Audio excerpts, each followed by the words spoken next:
Baik teman-teman, halo assalamualaikum warahmatullahi wabarakatuh. Pada kali ini kita akan melakukan analisis karakteristik empiris butir soal SAS atau sumatif akhir semester bahasa Indonesia.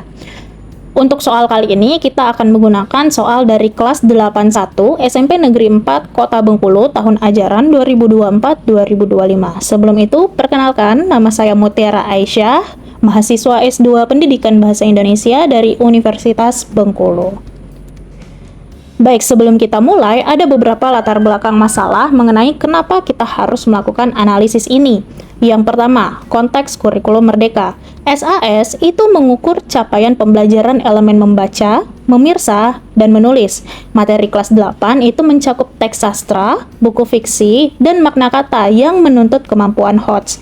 Namun masalahnya, 20 butir soal SAS Bahasa Indonesia kelas 81 di SMP Negeri 4 Bengkulu belum pernah diuji empiris pasca pelaksanaan untuk memetakan validitas, reliabilitas, kesukaran, daya pembeda, dan efektivitas pengecoh.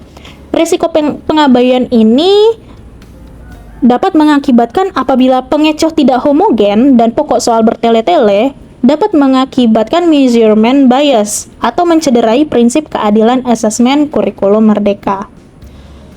Ada beberapa rumusan masalah dan tujuan analisis. Yang pertama, itu ada 4 fokus analisis. Yang kedua, validitas dan reliabilitas, yang dimana menguji koefisien validitas butir dan reliabilitas internal paket soal EAS secara empiris. Yang ketiga, tingkat kesukaran dan daya pembeda, itu untuk memetakan klasifikasi kesukaran dan sensitivitas daya pembeda setiap butir soal. Yang keempat, itu untuk efektivitas pengecoh. Yang ketiga itu untuk efektivitas pengecoh, yaitu untuk menganalisis fungsionalitas opsi pengecoh pada materi teks sastra, fiksi, dan makna kata. Dan yang terakhir itu rekomendasi perbaikan, yang dimana untuk merumuskan rekomendasi seperti apakah soal diterima, perlu direvisi, atau dirombak total untuk bank soal standar. Ada beberapa kerangka teoritis yang digunakan. Yang pertama, validitas empiris menggunakan korelasi produk momer person, yang dikatakan apabila soal valid jika R hitung itu lebih besar dari 0,344 dengan nilai alfa 5% dan banyak siswa pada kali ini yaitu 33 siswa atau N sama dengan 33. Yang kedua, reliabilitas, konsistensi internal paket soal dikotomi, yang dimana dikatakan pada klasifikasi Guilford, yaitu apabila nilainya lebih besar dari sama dengan 0,80 maka reliabilitasnya sangat tinggi, tapi apabila nilainya 0,60 hingga 0,80 itu kategorinya tinggi. Lalu tingkat kesukaran, proporsi siswa menjawab benar atau nilai P itu ideal dikatakan apabila skornya 0,31 hingga 0,70 dengan kategori sedang, dan dikatakan sukar apabila kurang dari 0,30, dikatakan mudah apabila lebih besar dari 0,70. Lalu daya pembeda, kemampuan membedakan kelompok atas dan bawah. Dengan idealnya daya pembeda itu skornya lebih besar dari 0,30 dengan kategori ideal, dan dikatakan sangat baik apabila nilainya lebih besar dari sama dengan 0,40. Dan yang terakhir, efektivitas pengecoh. Opsi salah harus dipilih minimal 5% peserta atau lebih dari 2 siswa dari 33 siswa agar tidak mati. Oke, untuk metode analisis di sini ada 4 metode yang digunakan. Yang pertama, penskoran. Tabulasi dikotomi yang digunakan yaitu menggunakan benar dan salah. Apabila siswa menjawab benar diberi skor 1 dan apabila siswa menjawab salah diberi skor 0. Setelah itu akan dilakukan dokumentasi, yaitu mengumpulkan 33 lembar jawaban siswa dan dilakukan pemeringkatan untuk menentukan kelompok atas dan kelompok bawah. Setelah pemeringkatan, barulah kita akan melakukan komputasi dan kesimpulan, yaitu menghitung dan menyimpulkan dari validitas, reliabilitas, kesukaran, dan daya pembeda. Oke, selanjutnya kita mulai masuk ke penghitungan validitas. Yang pertama, sebelum kita menghitung validitas, kita harus menyiapkan tabel data persiapan terlebih dahulu. Nah, di sini bisa dilihat ada dua tabel ya, tabel kiri dan tabel kanan. Sebelum itu kita lihat tabel kiri dulu. Di tabel kiri di sini ada nomor subjek atau nama siswa yang dijadikan kode. Lalu ini ada nomor butir soal, ada 20 soal, dan yang di bagian tengah ini adalah skor siswa yang menjawab benar dan salah. Contohnya siswa yang menjawab siswa LN menjawab nomor 1 benar, nomor 2 benar, benar, benar, hingga nomor 12 dia menjawab salah. Ketika salah, dia diberi skor 0. Dan selanjutnya dia benar lagi hingga skor totalnya 16. Nah, yang bagian hijau ini adalah skor total, yaitu nilai atau skor yang dijawab LN dengan benar, yaitu dari 20 soal dia berhasil menjawab 16 benar. Begitu terus seterusnya. Yang si AK dia dari 20 soal berhasil menjawab 13. Si KT dia dari 20 dia berhasil menjawab 12 hingga seterusnya. Nah, itu yang bagian hijau. Lalu yang di bagian biru di bawah ini apa? Di bagian biru di bawah ini adalah skor total siswa yang menjawab benar nomor 1, nomor 2. Jadi misalnya nomor 1, ini soal nomor 1, kita hitung dari 33 siswa berapa yang menjawab benar? 27, kita jumlahkan. Nomor 2, dari 33 siswa ada 28 siswa yang menjawab benar, hingga seterusnya. Dan di bagian sini ini 393, ini adalah skor kumulatif atau skor total dari skor total yang ada di atas. Skor total dari skor total, ya kurang lebih seperti itu. Nah, lalu yang di bagian oranye, kita mulai masuk ke tabel kanan. Di bagian oranye ini adalah kuadrat, nilai kuadrat dari ST. Misalnya ini ya, 16 kuadrat. 16 kuadrat itu nilainya 256, 13 kuadrat itu nilainya 169, 12 kuadrat itu nilainya 144, hingga seterusnya kita kuadratkan. Dan di bagian bawah ini adalah skor total dari nilai yang sudah kita kuadratkan tadi. Lalu selanjutnya yang bagian ini apa? Sama seperti di samping, yang bagian kuning dulu kita lihat 1, 2, 3 sampai 20 ini adalah banyak soal. Nah, lalu yang di bagian bawah ini apa? Ini kalau kita lihat di sini SB dikali ST. SB itu soal benar dikali skor total. Nomor 1 dia menjawab benar, berarti 1 dikali skor total 16, 1 kali 16, 16, hingga seterusnya. Misalnya ini 12, kok 0? Ya karena di 12 dia salah, sehingga skornya 0 dikali 16, 0 kali 16, 0. Seperti itu, hingga siswa ke 33. Kita kalikan satu-satu seperti itu. Dan yang bagian bawah ini apa? Yang oranye yang di bawah itu sama seperti yang biru. Ini skor total dari skor yang ada di atasnya. Jadi nomor 1 ini kan sudah ada hasil skornya yang sudah kita kali-kali tadi. Lalu kita jumlahkan semuanya. Untuk nomor 1 itu skor totalnya 344, nomor 2 357, dan seterusnya. Setelah kita mendapatkan tabel ini dari penghitungan itu, kita membuat parameter kerja agar kita bisa tinggal memasukkan nilai-nilai ini ke dalam rumus validitas. Nah, untuk jumlah responden itu ada 33.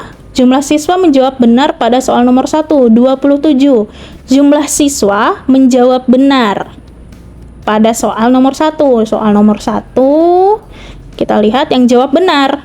Nah, kita hitung aja. Di sini ada 27. Nah, jadi 27 ya. Lalu jumlah kumulatif skor total seluruh siswa. Jumlah kumulatif skor total. Skor total tadi yang hijau ini, masih ingat ya? Ada di sini skor total jumlah kumulatif semua siswa ada di sini 393. Tapi karena di sini ada kekeliruan, yang benar itu 396. Lalu yang ke selanjutnya ini sama. Jumlah kuadrat skor butir soal nomor 1. Soal nomor 1 ini 27 ya. Sama skor butirnya. Lalu selanjutnya jumlah kuadrat skor total seluruh siswa. skor total seluruh siswa, tapi yang dikuadratkan, berarti yang oranye dong. Nah, karena ini kenapa berbeda? Karena di sini tadi ada kekeliruan ya. Di sini tadi 393, sedangkan di sini 396. Yang benar itu 396 ya. Sehingga hasilnya juga berbeda, tapi caranya sama. Ini dikuadratkan, lalu ditotalkan, ada di sini. Dan hasilnya yang benar itu 5148. Dan yang terakhir, jumlah perkalian skor butir 1 dan skor total. Nah, ini perkalian SB1 dan ST. Nah, ingat ya, ada di sini, tapi di nomor 1. Di nomor 1 di sini 344 ya. Tapi karena ada kekeliruan tadi, berarti yang benar itu 333. Oke, kita lanjut. Setelah kita mendapatkan angka-angka tadi dengan tabulasi tadi, sekarang kita mulai masuk ke rumus. Rumusnya untuk mencari R hitung itu ada di sini. Tapi sebelum kita menghitung R hitungnya, kita harus tahu dulu nilai X1-nya berapa, XT-nya berapa, ST-nya berapa, P-nya berapa, dan Q-nya berapa. Sekarang kita balik ke atas. Ini adalah rumus untuk mencari nilai XI atau X1 karena kita menggunakan soal nomor 1. Di sini kita bisa menghitung X1 sama dengan sigma SB dikali ST, skor benar dikali skor total, dibagi sigma total benar. Nah, tinggal kita masukkan aja, 344 dibagi 27 sama dengan 12,74. Setelah kita mendapatkan nilai XI atau X1, sekarang kita masuk ke XT.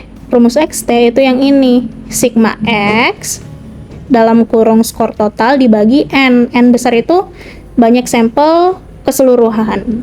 Jadi 393 dibagi 3 sama dengan 11,90. Baik, selanjutnya setelah kita mendapatkan nilai XT dan XI, sekarang kita mencari nilai standar deviasi atau nilai ST dengan rumus XT kuadrat, sigma XT kuadrat dibagi N dikurang sigma XT kuadrat. Perhatikan di sini nilai kuadratnya berbeda ya, ada yang kurang ada yang tidak, dibagi N kuadrat. Setelah itu kita masukkan saja nilainya, yaitu 5097 dibagi 33 dikurang 393 kuadrat dibagi 33 kuadrat, sehingga didapatkan hasilnya sebagai berikut. Dan nilai ST dari perhitungan akhir didapatkan nilainya 3,55. Setelah itu kita masuk ke menghitung Pi, mencari proporsi jawaban benar butir soal nomor 1. Pi adalah total benar butir I dibagi jumlah responden, total benar dibagi N. Untuk nomor 1 tadi kita tahu ya 27 dibagi 33, sehingga dapatlah nilai P-nya atau nilai Pi-nya 0,82. Terakhir mencari nilai Q. Nilai Q ini gampang, rumusnya itu 1 dikurang Pi, 1 dikurang 0,81, sehingga hasilnya 0,18. Oh maaf, ini maksudnya 82 ya, bukan 81, 82. Jadi hasilnya 0,18. Nah, setelah kita mendapatkan semua itu, nilai XI, XT, ST, Pi, dan Q, kita masukkan aja ke rumus R hitungnya. Dengan penghitungan sebagai berikut, dapat kita ketahui R hitungnya, hasil akhirnya adalah 0,51.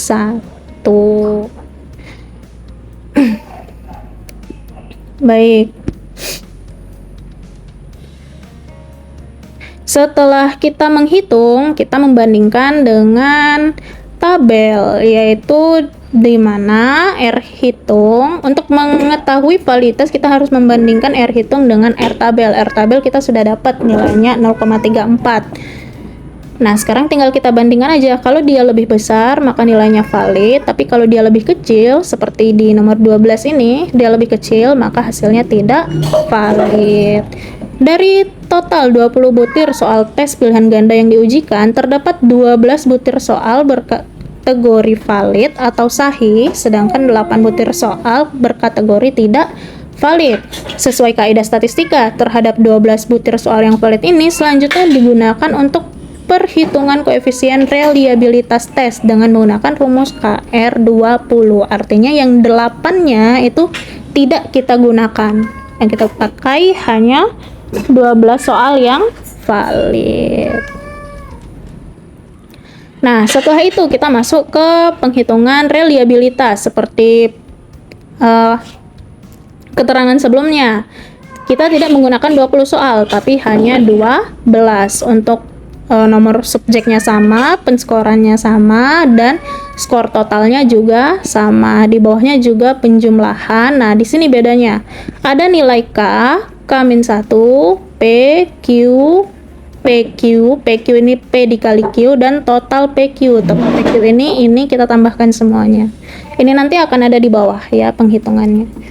Lalu sebelum kita masuk, kita harus mengetahui komponen indikator kerja untuk dimasukkan ke rumus dulu, yaitu seperti jumlah keseluruhan butir soal.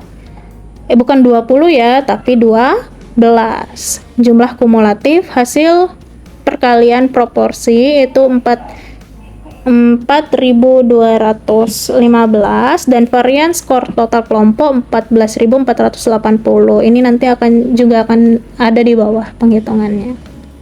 Nah, ini kita mulai masuk ke penghitungannya. Nah, jadi di sini kita sudah ada nilai PQ serta PQ-nya. Selanjutnya kita menghitung harga varian. Untuk varian ini rumusnya sigma X kuadrat dibagi N dikurang sigma X kuadrat dibagi N kuadrat. Bisa kita masukkan X kuadrat ini, kalau nggak salah ini ya. Nih di sini X kuadrat 2283 ini kan, ini ada yang kuning X kuadrat, kalau kita ke bawah 2283. Nah, ini 259 ini sigma X, berarti lihat aja yang X yang belum dikuadratkan, lalu kita kuadratkan, lalu kita dapat nilai variannya 7,59. Lalu yang C, data harga-harga rumus setelah lengkap. K-nya dapat koefisien ya. Koefisien itu ada 12 soal, PQ-nya 2,29, lalu variannya 7,59 penghitungan sebelumnya. Lalu kita masukkan aja ke rumus KR20, ini rumusnya. Nilai K kita masukkan 12, K12, lalu Pi sigma PQ 2,29 dan ST 7,59. Kita hitung semuanya, didapatkan nilainya 0,76. Setelah itu kita bandingkan juga dengan R tabel. Nah, ini dia.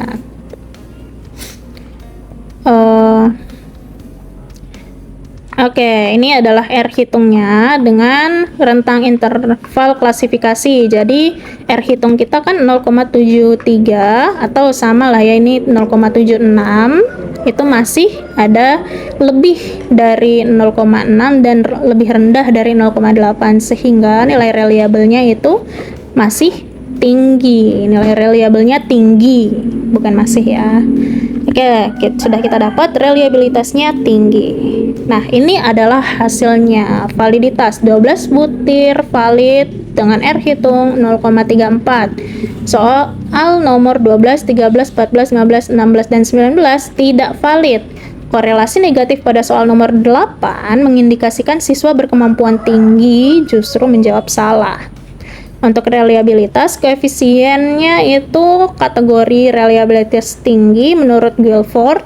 Instrumen dinyatakan ajak dan konsisten untuk pengukuran makro.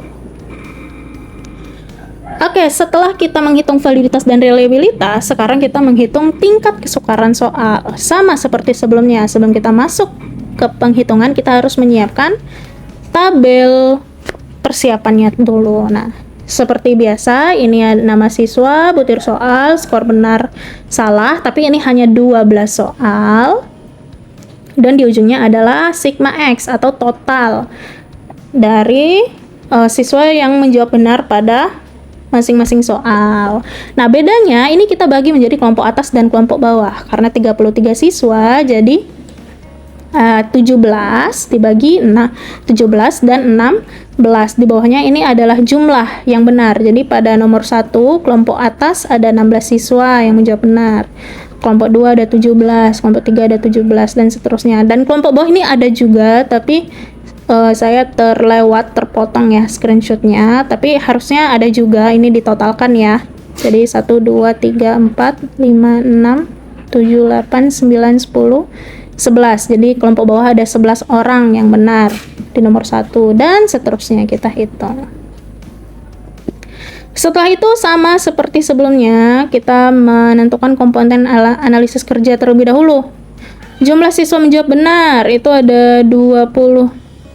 Pada soal nomor 1 itu ada 27, ini keseluruhan ya 27. Dan total peserta tes ada 33. Nah, sekarang kita masuk ke rumus tingkat kesukaran. Untuk tingkat kesukaran, rumusnya FA ditambah FB dibagi N. Frekuensi atas yang menjawab benar, frekuensi bawah yang menjawab benar dibagi nilai N.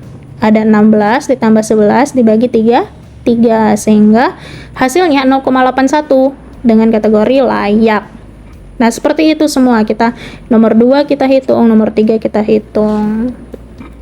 Nah, lalu ini adalah tabel hasil penghitungan tingkat kesukaran. Apabila nilainya lebih besar dari 0,70, maka dia kategorinya mudah. Apabila dia di antara 0,30 dan 0,70, maka kategorinya sedang, dan apabila lebih kecil dari 0,30, maka kategorinya sukar. Nah, ini adalah nomor butir soal yang sudah kita hitung, yang sudah saya hitung sebelumnya. Yang kategori mudah ada 2 dan sisanya itu sedang, dengan jumlah soal ada 2 soal dan 18 soal, dan persentasenya 10% dan 90%. Yang keempat, setelah menghitung tingkat kesukaran, kita menghitung daya pembeda soal. Sebelumnya sama, kita mempersiapkan tabel data persiapan. Untuk tabel datanya sama seperti yang kita gunakan di kesukaran, di tingkat kesukaran. Nah, pada kali ini baru kita menggunakan kelompok atas dan kelompok bawah. Jumlah benar dan jumlah sampel. Lalu kita masuk ke rumus, sama frekuensi atas dikurang frekuensi bawah yang menjawab benar dibagi N. N ini adalah banyak responden yang kecil karena kita bagi 2 tadi. Jadi kita pakai salah satu aja. Di sini saya pakai 17 karena tadi kan 17 dan 16. Jadi pakai 17. 16 dikurang 11 itu 5 dibagi 17. Hasilnya 0,29 yang dimana kategorinya layak. Setelah itu kita menghitung di 12 soal keseluruhan, atau kalau di sini 20 ya, 20 soal keseluruhan, sehingga didapatkan hasilnya sebagai berikut. Ada 11 soal dengan kategori baik atau sedang dan 9 soal dengan kategori kurang atau tidak layak. Nah, ini kesimpulan keseluruhan. Paket soal didominasi kategori sedang, komposisi proporsional, namun tidak ada soal sukar. Untuk menguji hot secara optimal, daya pembedanya itu 11 butir layak, 9 butir tidak layak karena gagal mendiferensiasi kompetensi kelompok atas dan kelompok bawah secara tajam. Jadi intinya ada berdasarkan tingkat kesukaran itu 90% oke. Tapi berdasarkan daya pembeda itu hanya 11 yang bagus. Yang 9 soalnya tidak terlalu bagus karena tidak hot soalnya. Dan yang terakhir, kita menganalisis efektivitas pengecoh. Sama seperti sebelumnya, kita menyiapkan tabel data persiapan, tapi tabelnya di sini bentuknya berbeda. Kita perlu menyiapkan 4 kolom. Untuk kolom pertama, nomor butir soal ada 20, tentu saja. Dan yang kedua, pilihan jawaban A, B, C, D. Tapi bedanya kita menuliskan kunci jawabannya yang dikasih kurung, ini adalah kunci jawabannya. Untuk nomor 1 kunci jawabannya A, nomor 2 kunci jawabannya B, untuk nomor 3 kunci jawabannya D, dan seterusnya.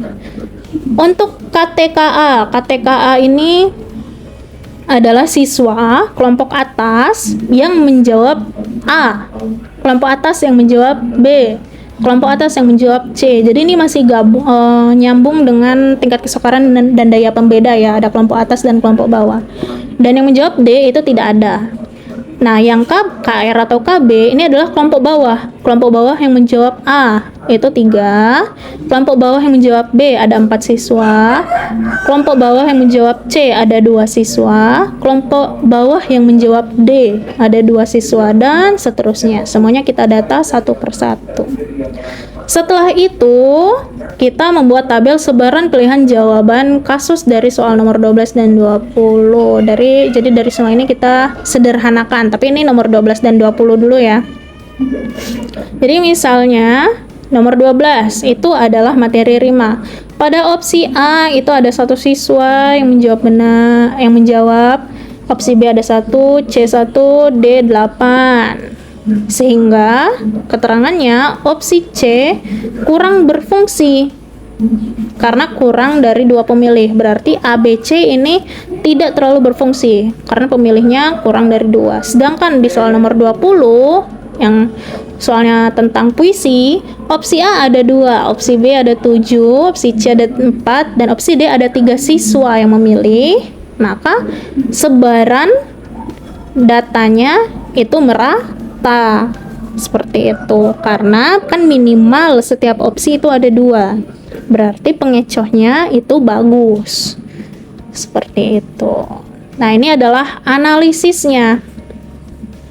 Pada butir soal nomor 12, opsi pengecoh C terdeteksi tidak efektif dan dinyatakan mati. Harusnya ABC ya, karena 1 semua tadi. Karena hanya menarik minat pilih dari 1 siswa. Berdasarkan regulasi psikometrika standar, jumlah tersebut tidak memenuhi batasan syarat minimal keterpilihan sebesar 5% atau setara dengan minimal 2 orang pemilih dari total keseluruhan responden. Jadi intinya pada soal nomor 12 itu opsi A, B, C itu tidak efektif karena hanya dipilih 1 siswa, sedangkan berdasarkan regulasi ini itu minimal 2 orang yang milih baru daya pengecohnya itu bagus atau baik. Nah, kalau di nomor 20 itu merata seperti kita lihat di tabel ya. Di sini minimal 2. Nah, dia terpenuhi di opsi A. Artinya opsi A ini pengecohnya bagus. Apalagi yang lain ya, karena banyak pemilihnya. Merata. Seperti itu. Dan ini adalah tabel hasil dari analisis efektivitas pengecoh. Jadi ada yang bagus, ada yang tidak. Kita lihat aja yang di bawah 2. Contohnya ini. Ini hanya 1. Artinya B dan C itu tidak terlalu berfungsi dengan baik. Oke, ini berfungsi karena kelompok bawah tetap banyak ya yang memilih ya. Oke, seperti itu ya untuk melakukan analisis pengecoh. Nah, ini contohnya yang tidak berfungsi. Jadi yang dilihat itu yang kelompok bawah aja ya. Jadi walaupun kelompok atasnya banyak, ada 8 siswa, tapi kelompok bawahnya hanya 1 yang memilih. Artinya itu tidak berfungsi atau tidak baik gitu.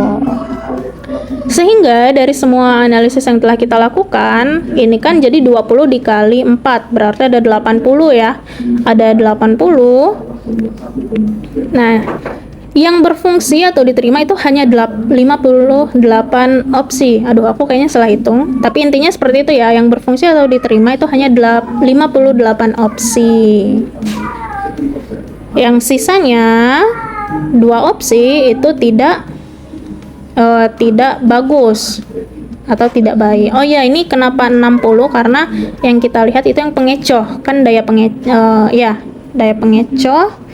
Berarti yang jawaban benar tidak dihitung, berarti hanya 1, 2, 3 kali 20, 60 seperti itu. Nah, ini kesimpulannya dari 60 pilihan hanya 58 tidak ada 58 opsi yang bagus, tapi 2 opsi tidak bagus sehingga perlu diperbaiki.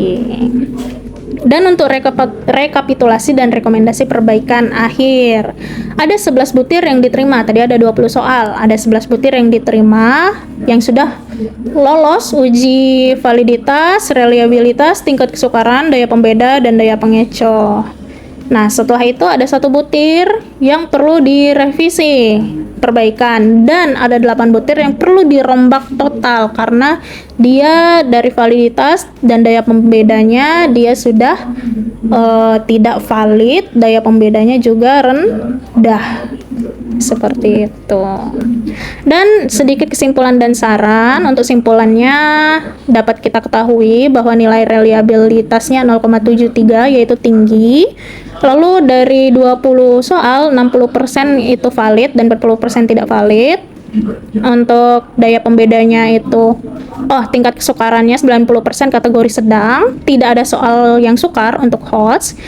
Dan daya pembedanya itu 55% layak dan 96,7% pengecoh berfungsi optimal. Sehingga saran untuk guru dapat memperbaiki dan merevisi soal yang perlu direvisi dan memperbaiki lagi soal yang tidak layak. Pada kepala sekolah dapat memfasilitasi workshop evaluasi bagi guru-guru, terutama guru bahasa Indonesia yang ada di sekolah.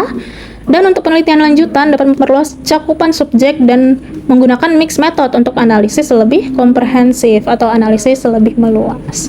Baik, itu saja dari saya. Semoga apa yang kita pelajari pada kali ini dapat bermanfaat untuk kita semua. Kita dapat menciptakan soal-soal dengan kategori yang pas, mulai dari level mudah, sedang, hingga HOTS yang dapat mengukur kemampuan anak murid kita dengan baik.